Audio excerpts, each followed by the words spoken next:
Tanganmu kuserahkan nyawaku. Para suster, ibu bapak, saudara-saudari, umat beriman sekalian yang terkasih dalam Kristus.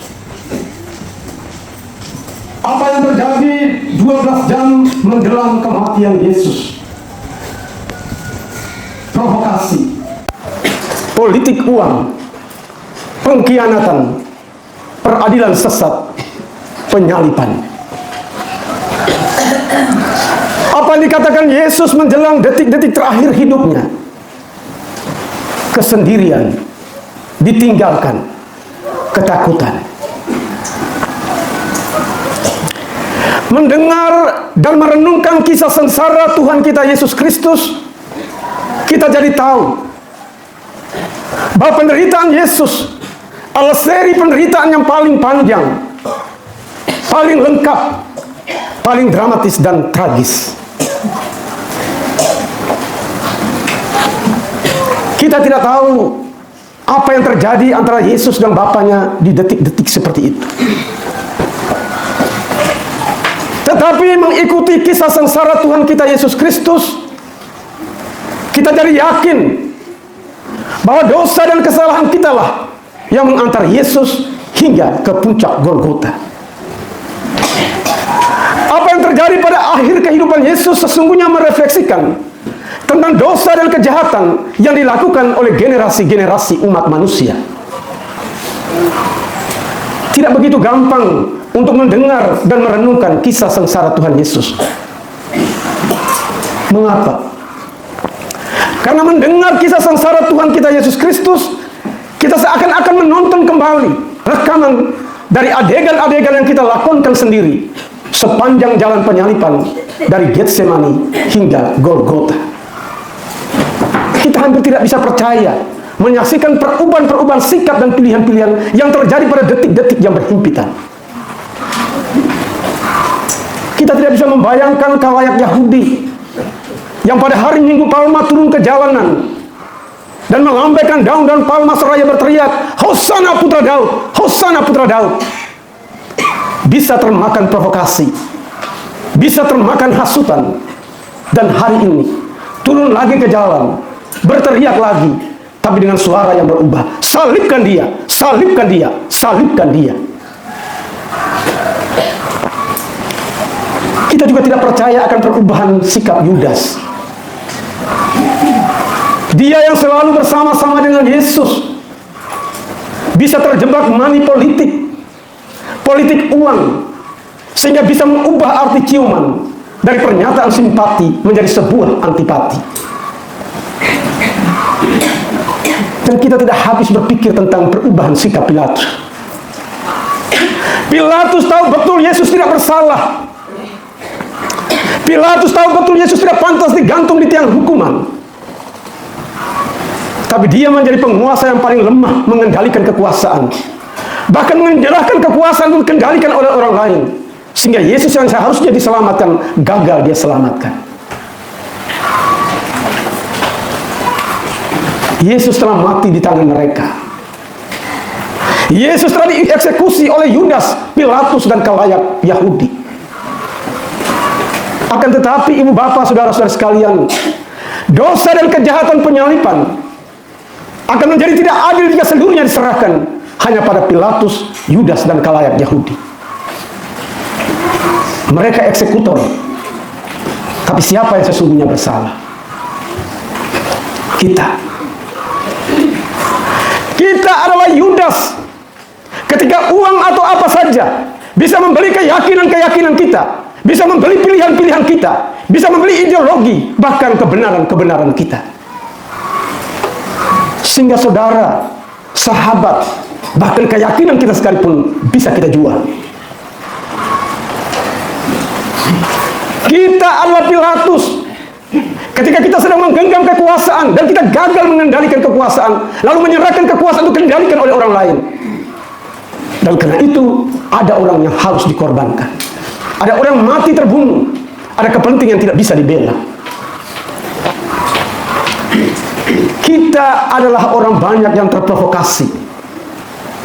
Kita adalah orang banyak yang gampang terhasut begitu gampang ikut ramai berteriak bersama orang-orang sedang berteriak, tanpa tahu mengapa dan untuk apa berteriak.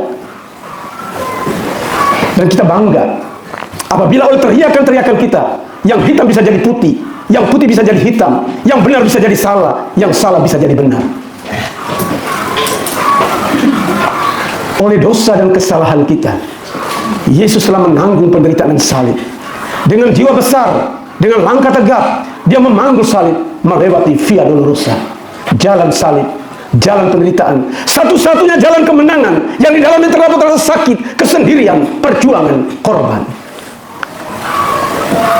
Ibu bapak, saudara-saudari, umat beriman sekalian yang terkasih, kita gampang sekali lari dari salib, karena kita menolak penderitaan, karena kita inginkan instant salvation, keselamatan dalam sekejap.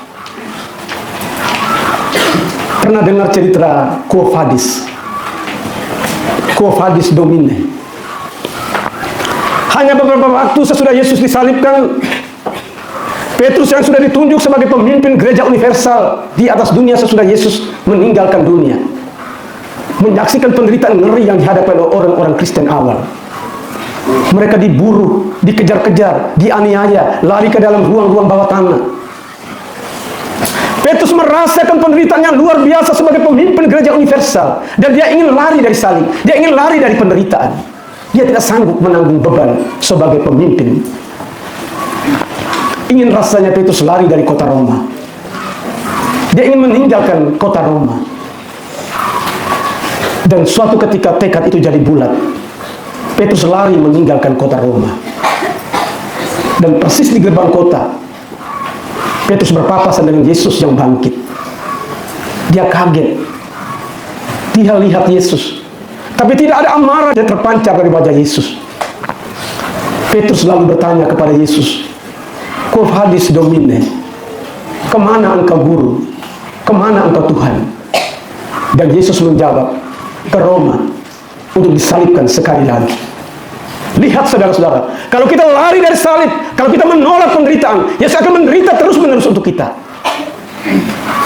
Mari saudara-saudara, kita belajar menderita bersama Kristus, belajar menanggung penderitaan, agar kita pun seperti Kristus, melewati jalan-jalan penderitaan, hingga kita pun menggapai kemenangan kemuliaan salib. Amin.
Ku